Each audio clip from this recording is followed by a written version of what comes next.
Hello दोस्तों, स्वागत है आपका आज की वीडियो में।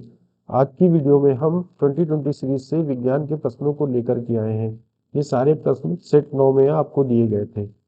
और आगे बढ़ने से पहले आपसे बता दें, जो लोग हमारी सीरीज से जुड़ना चाहते हैं वो डिस्क्रिप्शन में दिए गए नंबर से हमसे संपर्क कर सकते हैं। और साथ ही साथ अगर आप हमारे चैनल को पहली बार देख रहे हैं तो आशा है कि आप चैनल को सब्सक्राइब करें और हम साथ ही साथ अपने दोस्तों के साथ शेयर भी करें। तो बढ़ते हैं अपने प्रश्नों की तरफ। जो हमारा पहला प्रश्न था वो कुछ इस प्रकार से था: घरों में प्रकाश स्रोत के रूप में एलईडी और सीएफएल, एलईडी और सीएफएल दोनों क्या है, एक तरीके की लाइटें हैं। तो ये इनका आधुनिक रूप से प्रयोग होने लगा है। पुराने समय में जो हम बल्ब लगाते थे वो दूसरे प्रकार से वर्क करते थे। तो एलईडी और सीएफएल क्या है?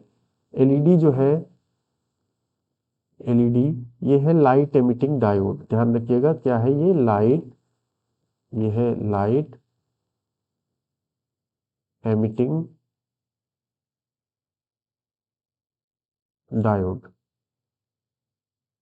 और सीएफएल क्या है? सीएफएल है कॉम्पैक्ट फ्लोरोसेंट लाइट।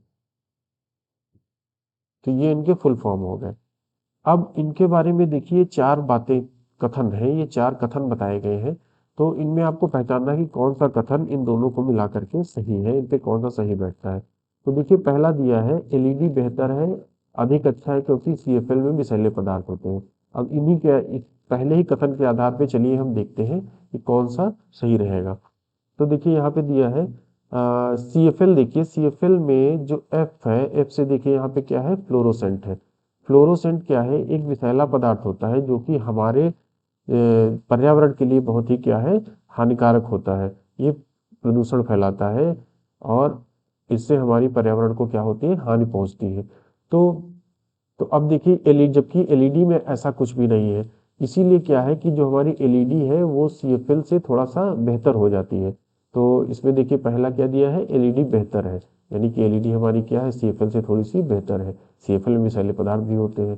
दूसरा देखिए, दोनों ही एक समान अच्छे हैं, तो ऐसा तो है नहीं। फिर दोनों में कोई भी अच्छा नहीं है, क्योंकि दोनों में विषैले पदार्थ है, जबकि सीएफएल में विषैले पदार्थ है, एलईडी में ऐसा नहीं है। सीएफएल बेहतर, अधिक अच्छा है, और एलईडी में विषैले पदार्थ है, ये भी गलत है। तो हमारा इसका उत्तर कौन सा सही होगा? उत्तर ए ऑप्शन सही है हमारा यहाँ पे। तो इस प्रकार से एलईडी जो है वो सीएफएल से थोड़ा सा अधिक अच्छी है। अगला प्रश्न देखते हैं। अगला प्रश्न है, एक डॉक्टर अति अम्लता का उपचार करने हेतु एक दवाई देता है। दवाई में मुख्य संघटक क्या होंगे? अति अम्लता, अति अम्लता का मतलब क्या है? अति अम्लता हिंदी में हो सकता है आप ना जानते हो, लेकिन इंग्लिश में आपने सुना होगा कि कभी कभी एसिडिटी की दिक्कत हो जाती है। यानी ज़्यादा खाना खाने से या कभी कभी ज़्यादा देर तक भूखे रहने से भी क्या होता है, पेट में जलन होती है। तो उसे हम एसिडिटी कहते हैं। एसिडिटी को दूर करने के लिए हमें जो दवाई दी जाती है उसमें कौन सा ऐसा संगठक है, जो इंग्रेडिएंट है वो कौन सा होगा जो हमारी एसिडिटी को कम कर सके। अब एसिडिटी कम कैसे होती है? तो एसिड को न्यूट्रलाइज करने के लिए या एसिड के इफेक्ट को कम करने के लिए हम किसका प्रयोग करते हैं? बेस का प्रयोग करते हैं। अगर हम किसी एसिड में बेस की रिएक्शन कराते हैं तो क्या होता है, न्यूट्रलाइज हो जाता है और हमें साल्ट मिलता है। तो यहाँ पे देखिए एसिड को किससे हमने न्यूट्रलाइज किया? बेस से किया। अब हमें पहचाना है बेस, यानी कि इसको हम क्षार भी कहते हैं हिंदी में। तो यहाँ पे देखेंगे कि कौन सा ऐसा इसमें पदार्थ है जो जिसमें क्षारीय गुण है। तो इसमें देखिए CaCO3, इसको हम कहते हैं कैल्शियम कार्बोनेट। CaCO3 या कैल्शियम कार्बोनेट, इसमें क्षारीय गुण पाए जाते हैं जो कि हमारी एसिडिटी को क्या करता है, कम करता है। तो इसीलिए जो दवाइयाँ होती हैं जो एसिडिटी का इलाज करती हैं उसमें क्या होता है, कैल्शियम कार्बोनेट पाया जाता है। तो इसका उत्तर कौन सा सही होगा? बी ऑप्शन इसका करेक्ट है। अगला प्रश्न देखते हैं। अगला प्रश्न है, लेजर की खोज किसने की थी? लेजर, लेजर होती क्या है? लेजर एक ऐसा उपकरण है जिसमें अ, लेजर एक ऐसा उपकरण होता है कि जिसमें जो प्रकाश की किरणें होती हैं उनको हम एक जगह पे फैलने नहीं देते हैं, एक ही जगह पे फोकस रखते हैं, जिससे क्या होता है, उसकी जो लेंथ होती है वो बढ़ जाती है और ये दूर तक जो है इसका फोकस बना रहता है। तो इसकी खोज किसने की थी? इसकी खोज की थी थियोडोर मैमन ने। याद रखिएगा, इसकी खोज किसने की थी? थियोडोर मैमन ने। अगला प्रश्न है, अगला प्रश्न देखते हैं। तो अगले प्रश्न में दिया गया है कपास बहुलक है। कपास, कपास जो है ये किसका बहुलक है? कपास होता क्या है? कपास एक रेशे युक्त फसल होती है और इसमें बहुलक का मतलब होता है कि पॉलीमर, जिसको हम पॉलीमर भी कहते हैं अंग्रेजी में। ठीक है, तो ये बहुलक होते क्या है? बहुलक वास्तव में जो सूक्ष्म अणु होते हैं उनमें एक चेन रिएक्शन होती है। इससे क्या होता है कि ये अनंत तक मतलब ये काफी लंबी चलती है, जिससे हमें इसके रेशे प्राप्त होते हैं। तो कपास जो है वो किसका है? वो सेलुलोज का एक बहुलक है। तो इसका उत्तर कौन सा सही है? इसका उत्तर ए सही है। अगले प्रश्न की तरफ बढ़ते हैं। अगला प्रश्न है, अगला प्रश्न दिया है निम्नलिखित में कौन सा उत्पाद सड़क बनाने के काम में आता है? तो हम देखेंगे इसमें कौन सा उत्पाद है जो सड़क बनाने के काम में आता है। तो ये देखिए, यहाँ पे ये बिटुमेन दिया हुआ है। बिटुमेन को पिघला करके सड़क जब बनाते हैं तो बिटुमेन को पिघलाते हैं और ये काले रंग का एक गाढ़ा पदार्थ बन जाता है, जिसको हम गिट्टी और कंक्रीट वगैरह में मिला करके इसको क्या करते हैं? सड़क पे इसकी लेपिंग करते हैं, जिससे सड़क की ऊपर की सतह जो काफी स्मूथ बन जाती है। ठीक है, तो ये बिटुमेन क्या होता है? ये सड़क बनाने के काम में आता है। कहीं कहीं पे आपने तार भी सुना होगा या कोल तार सुना होगा। ये तार क्या होता है? ये तार और बिटुमेन लगभग एक जैसा ही काम करते हैं, लेकिन बिटुमेन जो होता है वो प्राकृतिक रूप से पाया जाता है और तार क्या होता है? ये सिंथेटिक होता है, मानव निर्मित होता है, इसे फैक्ट्रियों में बनाया जाता है। ठीक है, तो इसका उत्तर क्या होगा? इसका उत्तर बी ऑप्शन करेक्ट होगा। तो देखते हैं अगला प्रश्न क्या है। अगला प्रश्न है, विज्ञान नैसर्गिक वातावरण एवं हमारे शरीर में घटित घटना एवं वृत्तांत अनुसंधान की व्याख्या करता है। इस जो ये व्याख्या है विज्ञान की, इसको किस वैज्ञानिक ने सबसे पहले बताया था? इसमें बताया था, इसका उत्तर है सी ऑप्शन, जे जेकोब्सन। इन्होंने सबसे पहले इसके बारे में बताया था, तो इसका उत्तर सी रहेगा। अगला है, निम्नलिखित में से किसका प्रयोग सौर सेल बनाने में नहीं हो सकता है? सौर सेल, सौर सेल क्या होते हैं अंग्रेजी में अगर हम बोले तो ये हो जाएगा सोलर सेल। ठीक है, तो सोलर सेल को बनाने में प्रयोग किसका होता है? पहले ये देखते हैं। तो इसमें हमारे पास जो धातुएं होती हैं, अगर विद्युत धारा के प्रवाह के हिसाब से अगर हम देखें तो जो धातुएं होती हैं वो तीन प्रकार की होती हैं। एक होता है जो जिससे होकर के धारा प्रवाहित हो सकती है, यानी उनको हम सुचालक कहते हैं। सुचालक, जिससे होकर के धारा प्रवाहित हो सकती है, इसको कंडक्टर या सुचालक भी कहते हैं। दूसरे वे होते हैं जिनसे धारा प्रवाहित नहीं हो सकती, उनको हम कुचालक भी कहते हैं। ठीक है, ये कुचालक हो गए। तीसरे पदार्थ वे होते हैं जिनसे होकर के विद्युत धारा सामान्य अवस्था में तो प्रवाहित नहीं होती है, लेकिन जब हम तापमान को बढ़ाते हैं तो क्या होता है, उनसे वो सुचालक की तरीके से काम करने लगते हैं। यानी सामान्य अवस्था में अगर हम देखें तो क्या हो जाएगा, उनसे विद्युत धारा प्रवाहित नहीं होगी, लेकिन जब उसका हम तापमान क्या कर देते हैं, बढ़ा देते हैं, तो तापमान बढ़ने के साथ में क्या होता है, उसकी कंडक्टिविटी यानी कि उसकी सुचालकता क्या होती है, वो बढ़ जाती है और वो सुचालक की तरीके से काम करने लगते हैं। तो इनमें से सोलर सेल को बनाने में हमें किसकी जरूरत पड़ती है? उन पदार्थों की जरूरत पड़ती है जो सामान्य अवस्था में क्या होते हैं, कुचालक होते हैं और तापमान बढ़ाने पे सुचालक हो जाते हैं। इनको हम अर्धचालक भी कहते हैं या सेमीकंडक्टर भी कहते हैं इनको। तो ये अर्धचालक पदार्थ कौन से होते हैं, अब इसमें देखते हैं। सिलिकॉन क्या है? ये भी एक अर्धचालक पदार्थ होता है।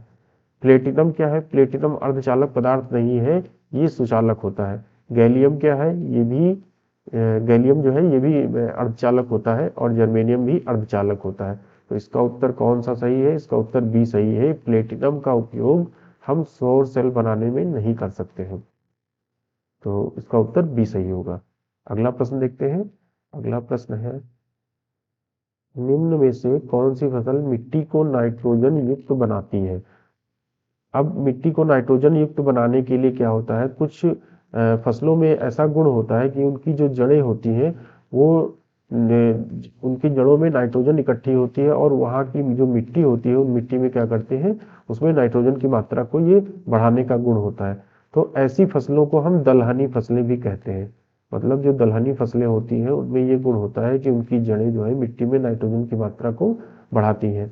तो अब इसमें से हमें पहचानना होगा कौन सी दलहनी फसलें हैं। तो इसमें देखिए, गेहूं दलहनी फसल है? नहीं है। चना है? चना दलहनी फसल है। आलू? आलू भी नहीं है। मक्का? मक्का भी नहीं। यानी इसका उत्तर कौन सा सही होगा? इसका उत्तर हमारा बी सही है। अगला प्रश्न देखते हैं। अगला प्रश्न है, पॉलीथीन में निम्नलिखित में किसका बहुलक है? पॉलीथीन जो होती है सभी ने प्रयोग की होगी। जब हम बाजार मार्केट में सब्जी वगैरह लेने जाते हैं तो हमें पॉलीथीन के जो बैग्स होते हैं उनमें जो है सामान कैरी करते हैं।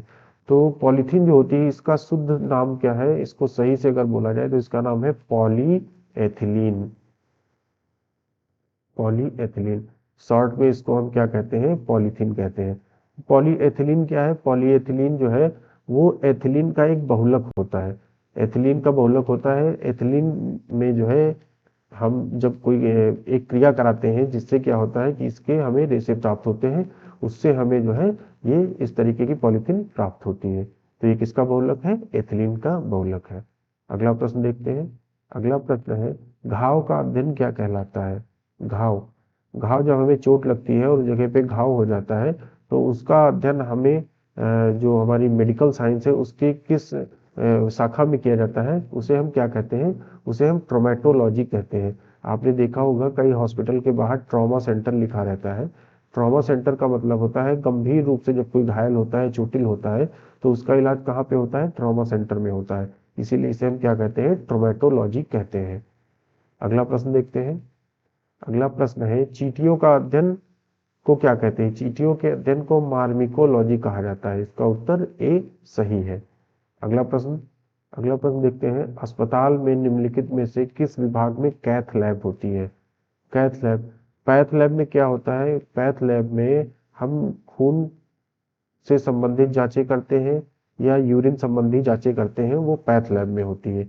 लेकिन जब हम हृदय संबंधी चीज़ों की जांच करते हैं या हार्ट से रिलेटेड बीमारियों की हम जांच करते हैं तो वो जांचें होती हैं कार्डियोलॉजी विभाग में। वही कार्डियोलॉजी विभाग में जो लैब बनाई जाती है उसे हम क्या कहते हैं? कैथ लैब कहते हैं। तो इसका उत्तर कौन सा सही होगा? इसका उत्तर सी सही है। अगला प्रश्न। अगला है, बैरोमीटर का आविष्कार किसने किया था? बैरोमीटर क्या होता है? बैरोमीटर जो होता है वायु के दाब को नापता है। जो हवा का जो दाब होता है उसको नापने में हम बैरोमीटर का प्रयोग करते हैं। इसकी जो खोज की थी वो किसने की थी? बैरोमीटर की खोज की थी इवांगेस्टा टोरिसेली ने। इसकी खोज की थी इवांगेस्टा टोरिसेली ने। तो याद रखिए इसका उत्तर कौन सा सही होगा? इसका उत्तर ए सही होगा। अगला प्रश्न है। अगला है, जेबी डनलप ने किसका आविष्कार किया था? जेबी डनलप ने न्यूमेटिक रबर टायर का आविष्कार किया था। सबसे पहले जो टायर हमारे आते थे वो पहले लकड़ी या धातुओं से मिलकर के बनाए जाते थे, लेकिन बाद में जेबी डनलप ने रबर टायर का आविष्कार किया जिससे जो है परिवहन में और ज़्यादा जो है सुविधाएं मिलने लगी। ठीक है, तो इसका आविष्कार किसने किया था? जेबी डनलप ने। अगला प्रश्न है। अगला है, ठोस कार्बन डाइऑक्साइड को कहते हैं। ठोस कार्बन डाइऑक्साइड को क्या कहते हैं? ठोस कार्बन डाइऑक्साइड को हम सूखी बर्फ कहते हैं। ऐसा इसलिए कहते हैं क्योंकि जो ठोस कार्बन डाइऑक्साइड यानी कि CO2 जो होती है उसको जब हम अधिक प्रेशर पे उसको हम रखते हैं तो क्या होती है? वो बर्फ में बदल जाती है। और सूखी बर्फ क्यों कहते हैं? सूखी बर्फ इसलिए कहते हैं क्योंकि जब पानी से बर्फ बनाई जाती है तो उसे हम सिंपल बर्फ ही कहते हैं। ठीक है, लेकिन CO2 में पानी नहीं होता है, इसीलिए हम इसे क्या कहते हैं? ड्राई आइस या सूखी बर्फ इसको कहते हैं। इसका तापमान बहुत अधिक हो जाता है। तो इसका उत्तर कौन सा सही है? इसका उत्तर डी सही है। अगला प्रश्न है। अगला प्रश्न है, निम्नलिखित में से कौन सी गैस को हास्य गैस कहते हैं? हास्य गैस या मीठी गैस? इसको हास्य गैस इसलिए कहा जाता है क्योंकि ये हमारे सेंसरी ऑर्गन को जो है काफ़ी न्यूट्रलाइज कर देती है जिससे हमें आनंद का अनुभव होता है। इसीलिए इसे हम हास्य गैस कहते हैं या मीठी गैस कहते हैं। ये इसमें नाइट्रस ऑक्साइड को हम क्या कहते हैं, हास्य गैस कहते हैं। इसका सूत्र क्या होता है, N2O, नाइट्रस ऑक्साइड, याद रखिए। तो इसमें उत्तर कौन सा सही है, ए ऑप्शन इसका करेक्ट उत्तर है। ठीक है, तो अगला प्रश्न देखते हैं। अगला है, अगला प्रश्न है हमारा,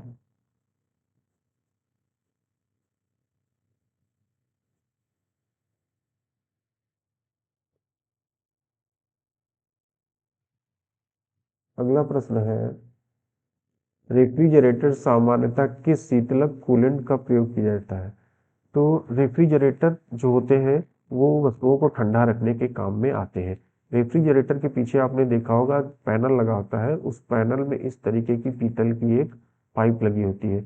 इस पाइप में क्या प्रयोग किया जाता है, इस पाइप के अंदर जो होता है वो शीतलक भरा जाता है। शीतलक वे पदार्थ होते हैं जो इलेक्ट्रिसिटी की सहायता से क्रिया करके क्या करते हैं, फ्रिज को ठंडा रखने के काम में आते हैं। तो इसमें कौन सा शीतलक भरा होता है, इसमें फ्रेयॉन नाम का शीतलक भरा होता है। वैसे तो अमोनिया का प्रयोग भी किया जाता है, लेकिन अमोनिया को हम एसी वगैरह में प्रयोग करते हैं और रेफ्रिजरेटर में फ्रेयॉन का प्रयोग किया जाता है। तो इसका उत्तर सी सही है। अगला प्रश्न है, अगला प्रश्न है, भोपाल गैस त्रासदी में गलती से मुक्त हुई जहरीली गैस कौन सी थी। भोपाल गैस त्रासदी जो है वो 1984 में हुई थी, मध्य प्रदेश के भोपाल शहर में हुई थी। इसमें लगभग 15,000 से ज़्यादा लोगों की क्या हो गई थी, मृत्यु हो गई थी। इसमें एक जहरीली गैस का रिसाव हुआ था, जहरीली गैस का एक रिसाव हुआ था। उससे क्या हुआ था कि वहाँ पे जो वर्कर्स थे, जो काम करने वाले थे, वो जहरीली गैस में फंस करके क्या उनकी मृत्यु हो गई थी।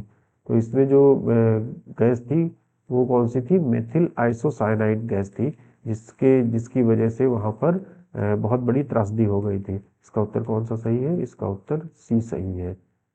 अगला प्रश्न, अगला प्रश्न है, किस ताप पर पानी का घनत्व अधिकतम होता है। पानी जो है, पानी का घनत्व तापमान घटाने पे, यानी कि अगर आपके पास 10 डिग्री सेंटीग्रेड का पानी है, तो 10 डिग्री से जैसे जैसे आप उसका तापमान घटाते जाएंगे, पहले 9 डिग्री, 8 डिग्री, 7 डिग्री ऐसे करेंगे, तो उसका जो घनत्व है वो क्या हो जाएगा, वो बढ़ता चला जाएगा। बढ़ते बढ़ते बढ़ते जब आप 4 डिग्री सेंटीग्रेड पे पहुंचेंगे तो उसका घनत्व क्या हो जाएगा, अधिकतम हो जाएगा। उसके बाद में क्या हो जाएगा, उसका तापमान फिर से और जब बढ़ाएंगे उसका तापमान, यानी 3 डिग्री सेंटीग्रेड पे उसका फिर से गिर जाएगा। तो 4 डिग्री सेंटीग्रेड पे पानी का जो घनत्व होता है वो अधिकतम होता है। इसका उत्तर कौन सा सही है, ए ऑप्शन करेक्ट है इसका। अगला प्रश्न है, अगला है, मथने के पश्चात क्रीम का दूध से पृथक हो जाने का कारण क्या होता है। तो जब हम दूध को मथते हैं या किसी मशीन में डाल करके उसको बहुत तेजी से उसको हम इस तरीके से चक्कर लगाते हैं उसमें, तो क्या होता है कि जो उसमें जो क्रीम होती है वो किनारों पे जा करके इकट्ठी हो जाती है और उससे जो पानी होता है वो अलग हो जाता है। तो इसको हम क्या कहते हैं, इस क्रिया को हम कहते हैं अपकेंद्रण, अपकेंद्रण। और इसमें जो बल आरोपित होता है क्रीम के ऊपर, जिससे क्रीम अलग हो जाती है, उसे हम क्या कहते हैं, अपकेंद्रीय बल कहते हैं। तो इसका उत्तर कौन सा सही होगा, सी सही होगा। इसमें जो वसा, दूध में जो वसा की परत होती है, वसा के जो कण होते हैं, वो क्या होते हैं, जब इसको घुमाते हैं तो अपकेंद्रण के कारण उस पर अपकेंद्रीय बल लगता है। उस बल के कारण वो किनारों की तरफ भागते हैं, इस कारण वो एक जगह पे इकट्ठा हो जाते हैं और क्रीम दूध से अलग हो जाती है। तो इसका उत्तर कौन सा सही है, सी सही है। तो ये 20 प्रश्न थे। और अगर आपको वीडियो पसंद आया हो तो इसे लाइक करना ना भूलें, साथ ही साथ हमारे चैनल को सब्सक्राइब करें और अपने दोस्तों के साथ शेयर भी करें। धन्यवाद।